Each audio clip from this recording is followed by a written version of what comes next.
Hey everyone, it's Lacey. Welcome back to Paws and Paper. So I'm here today to show you how I am going to glue and add some end pages to our large kettle bound 12 by 12 pages that is for this large journal that we're doing to fit into a large book. So on the last video that I had done with this project, I had shown you how I stitched all this together. Now I'm going to come back and show you how I'm going to add, I wanted to add some end pages.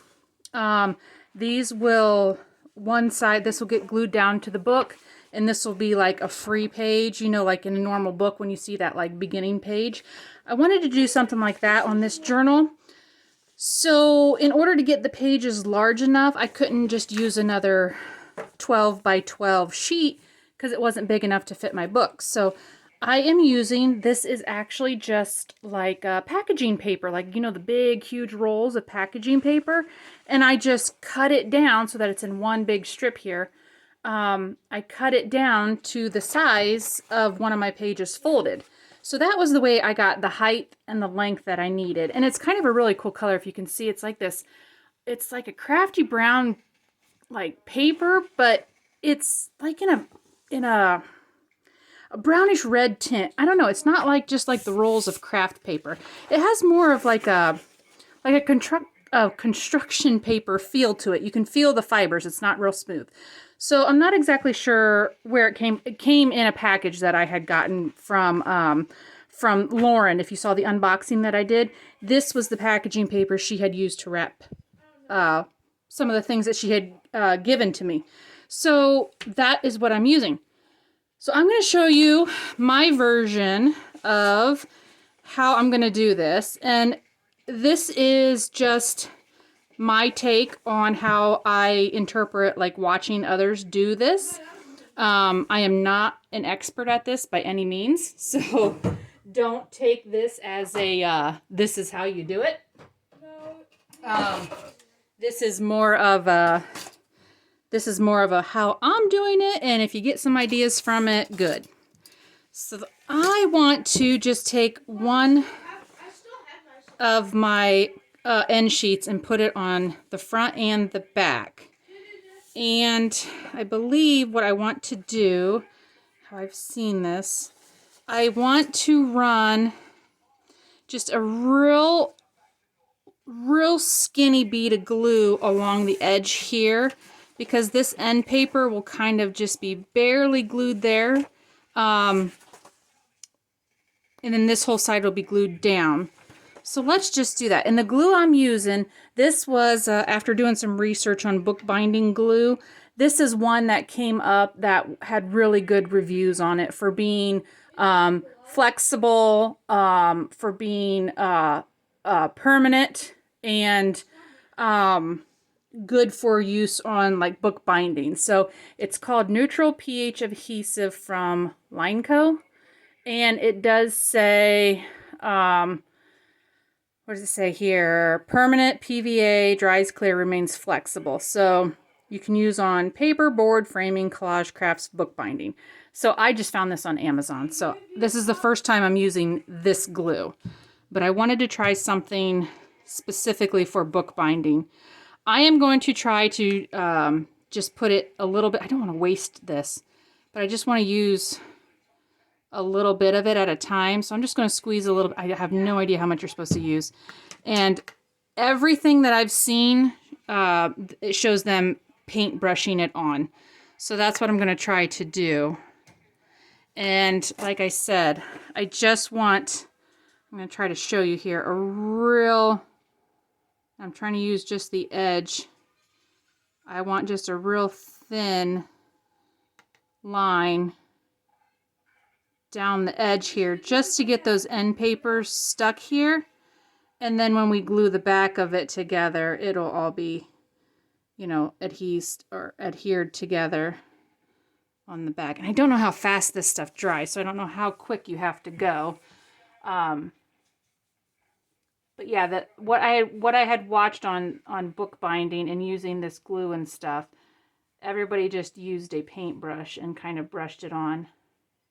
So that's what I'm going to try to do. Okay, so I just took a real thin bead, and from what I've seen, they don't use a lot.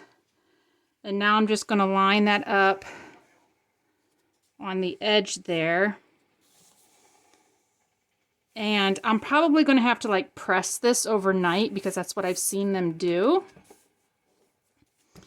So now I'm going to do the same thing here. And I'm just going to do another, hopefully you can see, just another thin, real thin line. And I'm really not using that much glue. Like I said, this is the first time I've used this glue. I'm not quite sure how fast it dries, how much you need to use, so I'm just kind of... And I did see some people, they use like a sheet of paper as a guide. That would probably be really helpful. That way you know your line here is straight, but I am just going to freehand it and hope for the best. Okay, so there's another real thin strip of glue down the side. Make sure my folded edge is on the right side. And like I said, this sheet of paper is cut exactly to the same size as my signatures. Okay, so now what I want to do is, now that I got my end sheets on there, I saw some people use like fabric to do like strips on it. I think I kind of want to do that. So here I just have, I'm going to use 3 strips, and I'm just going to do one of these numbers and kind of like,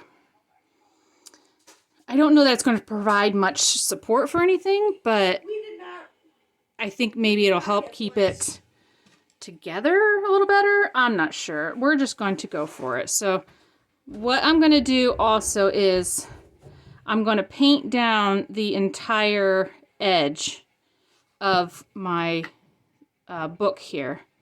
And I don't want a lot because I really don't want it to go down into the creases, because I do still want it to open up completely flat. So I'm hoping that this will still open up completely, even with a little bit of glue back here. But I really don't, you know, this is, I think, so, like, if you look at a normal textbook, you know, well, if you have ever taken a textbook apart, you'll kind of know, like, if you reverse engineer a book, you'll see how they construct it, and, you know, like, it's all glued together. I think this just helps keeps the pages from, if you watch that video where I did show you how to bind this, when I pulled it all apart and laid it flat, you know, you could see a little bit of space in between. This, I believe, helps that so that you can't see that space in between the stitching. So I am not going heavy-handed on this glue at all. Like I said, I really do not want it to be so squished together that you can't, that it won't lay flat. I really want it to lay completely flat. So I'm using whatever's on my paintbrush here and really kind of just trying to spread it all out. It does sink into the paper, like either that or it dries really quickly, but it does disappear pretty quick. And I can feel it already after just, you know, paintbrushing it. It's quite sticky already, so it does dry quick. But yeah, I just really don't want it to get stuck together, so I'm hoping that it doesn't. Okay, so now I think I'm going to... I'm kind of not like... This paintbrush thing is kind of... I think I'm just going to do this number. I'm over the paintbrush. Let's just do this on these fabric strips. And I have no idea, like, if you should use a heavier fabric or, you know, like, I'm sure you probably should use something a little bit sturdier than this. This, to me, is kind of like, I really don't know what I'm doing. I am just experimenting with this, and this is just like an old bed sheet or a pillowcase.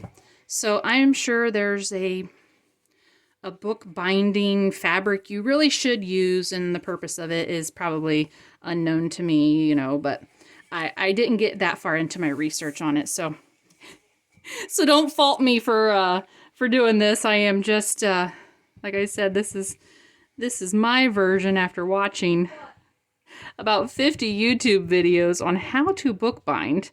Gosh, I went down that bookbinding rabbit hole. I got really into it though, I'll tell you. Like some people that this is what they do, like they just bind books. Holy moly, there are some really cool ways to bind a book, and man, that's a whole nother world on its own. Just the tools and the skill and just crazy. Like these people are like, if they're true bookbinders, they are talented. Yeah, that is a cool art right there. So anyway, like I said, I am just kind of doing what I think is going to be cool after taking my version on it. So yeah, you can take my advice with a grain of salt right there. Okay.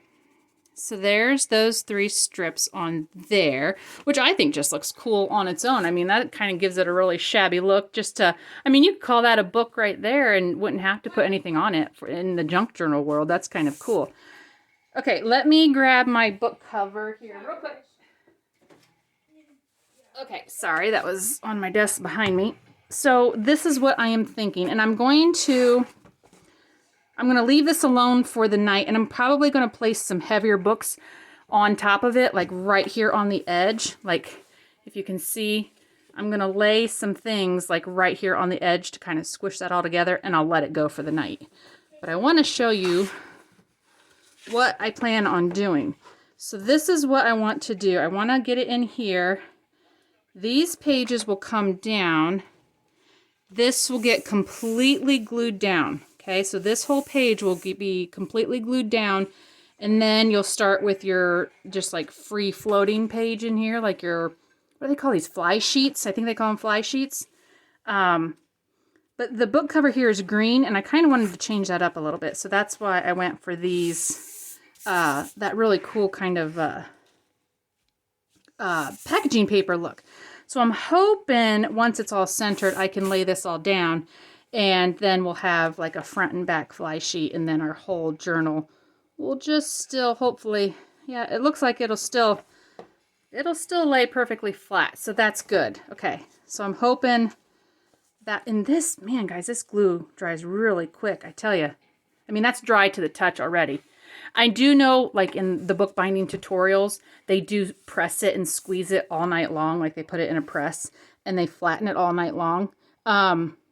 Yeah, I believe mine is already dry, but like I said, I don't really want it to be super tight. So that is where I'm going to end it here. And then I'm going to let this dry. I am going to let it dry still overnight before I glue it down. I just want to make sure. So when I come back, we'll glue these pages down and we'll start decorating the cover. So that was a pretty quick video. So I hope you guys have a great day, and I'll see you on the next one. Bye.